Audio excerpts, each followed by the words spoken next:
Salut tout le monde, salut les épicurieux. Aujourd'hui, je vais vous parler de dégâts des eaux. Vous savez à quel point dans un camping-car, l'humidité c'est important. J'ai déjà fait des tutos là-dessus, sur notamment les tests à l'humidité. Alors aujourd'hui, j'ai un problème. J'ai constaté par pur hasard une fuite. En étant à l'extérieur du camping-car, j'ai vu des gouttes tomber. Et ben je essayais de trouver évidemment de quoi il s'agissait et évidemment j'ai trouvé. Enfin heureusement j'ai trouvé. Car ça peut avoir des conséquences très graves. C'est le sujet du jour.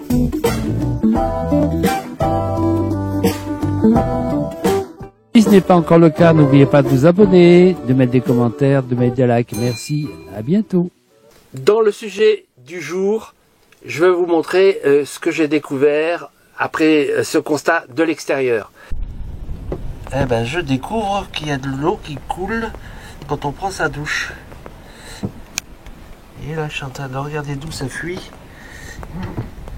Et je croyais que c'était la bonde. Et en regardant bien, ben, c'est pas du tout la bonde. Et là, c'est dangereux parce que c'est un truc à humidifier complètement le bois de la structure. Et là, c'est un dégât des eaux qu'il faut surveiller. Il semble que ça vienne de là. Et c'est pas du tout la bonde. La bonde, elle est de l'autre côté. Et je vais regarder les joints à l'intérieur parce que je pense que c'est les joints de la douche qui sont vieux maintenant, ça fait 6 ans. Ils ont dû rétrécir et laisser de la place à la circulation de l'eau. Alors c'est ce joint qui apparemment a mal vieilli. Vous voyez, si on s'approche un peu, on voit qu'il a rétréci, aussi bien sur la paroi montante que sur la longueur. Regardez ce joint comme il a pris de l'espace ici et il s'est vraiment séparé de la paroi sur toute la longueur, la hauteur et ben là c'est pareil aussi, on va retrouver une ouverture qui laisse passer l'eau. La situation est donc assez grave, il faut intervenir d'urgence.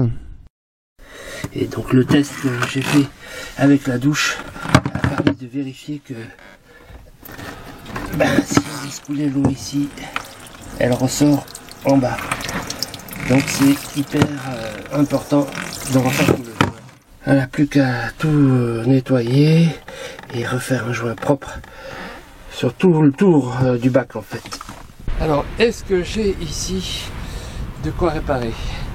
Heureusement j'avais fait un tuto sur le rangement de la soute et sur les outils indispensables. Et bien dans les outils indispensables, j'ai un tiroir spécial à réparation de toutes sortes. Et j'ai de la colle évidemment, j'ai de la silicone et regardez ce que j'ai découvert. Eh bien j'ai découvert l'objet miracle. Bon alors ça fait déjà peut-être quelques temps que je l'ai là-dedans. Alors est-ce que le silicone est toujours en bon état? Eh bien ça sera l'occasion de vérifier. Et ouais, ça a l'air mou. Donc je vais pouvoir l'utiliser. Allez, passons à la réparation maintenant. Bon, je vais attendre quand même que ça soit bien dégoûté parce que j'ai mis beaucoup trop d'eau. Il va falloir attendre que toute l'eau parte, que ça sèche. Comme il fait soleil, là ça tombe bien, ça va sécher plus rapidement. Il fait chaud. Et après je passerai au joint. Une fois tout nettoyé et tout séché correctement, là j'ai pas de sèche-cheveux mais je l'aurais fait au sèche-cheveux si je l'avais. Eh bien on va pouvoir passer au travail de silicone. Alors il faut des outils, du sopalin, parce qu'il faut d'abord bien sécher évidemment, mais aussi il faudra essuyer le silicone qui va déborder. Et pour ne pas qu'il déborde beaucoup, ben voilà l'instrument magique. C'est cette cuillère, vous allez voir comment je m'en sers. Le souci que j'ai pour cette réparation, c'est de trouver un joint silicone suffisamment large pour qu'il déborde sur l'ancien. Parce qu'il y a une chose qui est sûre, c'est que le silicone n'adhère pas sur le silicone. Donc il faut que ça soit très débordant. Donc je vais le faire très débordant, sans oublier les coins cachés. Par exemple, derrière la paroi, là aussi il faut en mettre. Parce que là aussi, le joint il est écarté. Bon là j'ai tout nettoyé, tout séché, je vais attendre encore qu'il fasse un peu plus chaud et j'attaque le joint. Ben alors le principe c'est de prendre le silicone et de couper ici à 45 degrés pour arriver à faire une mini spatule en quelque sorte, et je vais l'étaler. Et je vais l'étaler d'abord sur le tube bien sûr, mais après je vais le lisser avec la cuillère, vous allez voir. Alors d'abord, première étape, je positionne ici et je vais faire cette partie là pour la démonstration. D'abord il faut déjà qu'il se remplisse là, parce que là il est tout neuf. Voilà. Maintenant je vais pouvoir le faire en appuyant. C'est mieux avec un pistolet, mais là j'en ai pas de pistolet. Alors il faut conjuguer la vitesse et le débit.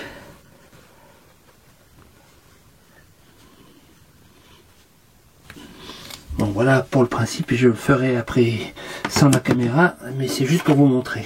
Je vous montrerai la fin. Alors ensuite on prend la cuillère et on la positionne dans l'angle et on appuie tout le long. Il faut bien sûr qu'il y en ait suffisamment. Voilà le principe. La cuillère elle est propre, vous voyez, et c'est lissé. Alors je vais rincer, enfin je vais essuyer l'excédent avec du sopalin. Et je peux le faire directement dessus d'ailleurs comme ça, sur le bord. Voilà, c'est un ensemble bien net et propre. Alors je vais faire tout le tour, je vous montrerai à la fin. Voilà le travail fini et le joint est bien lissé, bien propre, tout va bien. Je suis content de moi.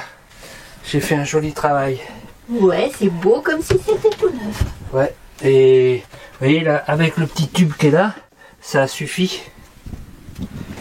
Ça suffit en quantité, hein. Bon, je l'ai bien fini. Mais ça aurait été mieux avec une poire. Hein. Parce que là, j'en ai un peu bavé. En tout courbé là-dedans, mais bon, ça a fonctionné.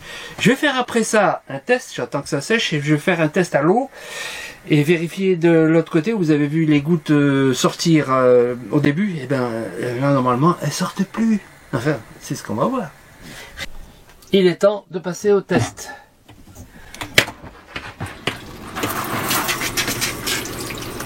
Alors j'ai vérifié évidemment que c'était bien déjà sec le silicone. Voilà, j'en ai bien partout, dans les angles partout, ça coule partout. Ben la dernière fois que j'ai fait ça, ça coulait dehors. Hein. Donc on va aller vérifier dehors si tout va bien.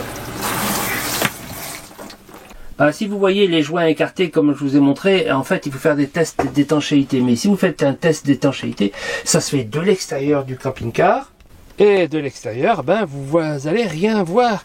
Alors il faut un détecteur, déjà un humidimètre qui soit à ultrasons, parce que si vous prenez un humidimètre avec des plots qui vont mesurer l'humidité qu'il y a entre deux plots, eh bien vous allez rien voir ici, hein, parce que il n'y a pas d'accès possible pour faire ce type de mesure. Et il faut aller par exemple dessous, et si vous allez dessous,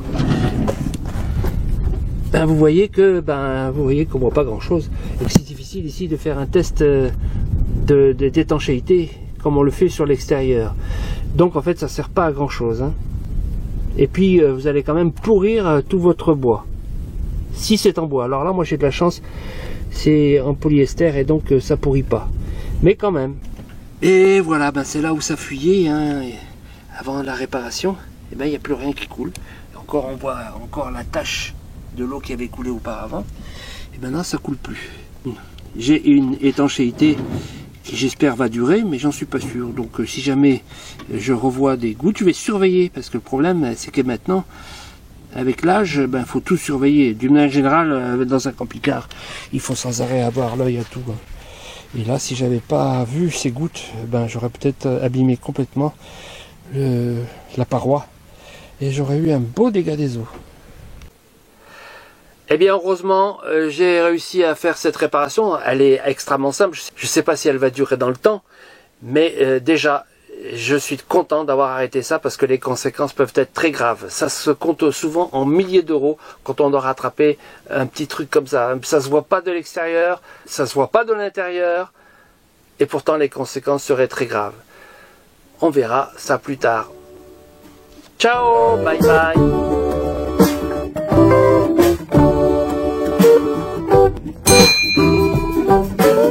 Bye.